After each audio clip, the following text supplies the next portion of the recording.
ఫారెస్ట్లో ప్రకృతి సహజ వనరులను చూడాలి అంటే మధ్యప్రదేశో లేకపోతే ఇతర రాష్ట్రాలకు వెళ్తున్నాం. అదేవిధంగా హెల్త్ టూరిజం విషయంలో కూడా మనం ఎక్కడెక్కడికో వెళ్ళాల్సిన పరిస్థితి. కానీ అన్ని సహజ వనరులు ఉన్న తెలంగాణ రాష్ట్రంలో ఇప్పటి వరకు ప్రభుత్వాల దృష్టి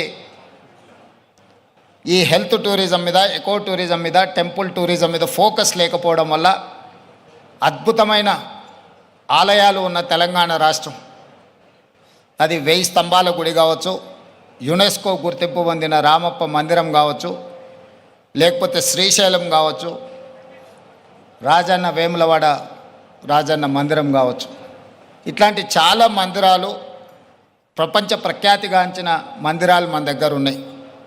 ఈరోజు కవాల్ కావచ్చు, tiger reserve forest, Nallamala tiger reserve forest కావచ్చు, జూపల్లి కృష్ణారావు గారు ప్రాతినిధ్యం వహిస్తున్న కొల్లాపూర్ ప్రాంతం, నల్లమల అటవీ ప్రాంతం, కృష్ణానది జలాలు ప్రవహిస్తున్న ప్రాంతం, అక్కడ మందిరాలకు, అక్కడ ప్రకృతి సహజ వనరులకు కొదవలేదు.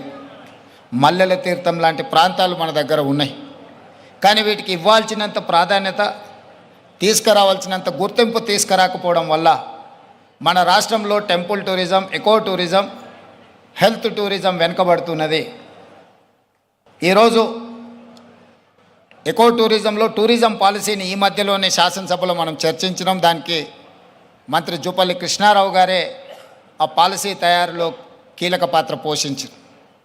రాబోయే కొద్ది రోజుల్లో టూరిజం పాలసీని తీసుకొచ్చి టూరిజం పాలసీలో ఎకో టూరిజంను ప్రోత్సహించాలని ఈరోజు మన ప్రభుత్వం ముందుకు వెళ్తున్నది.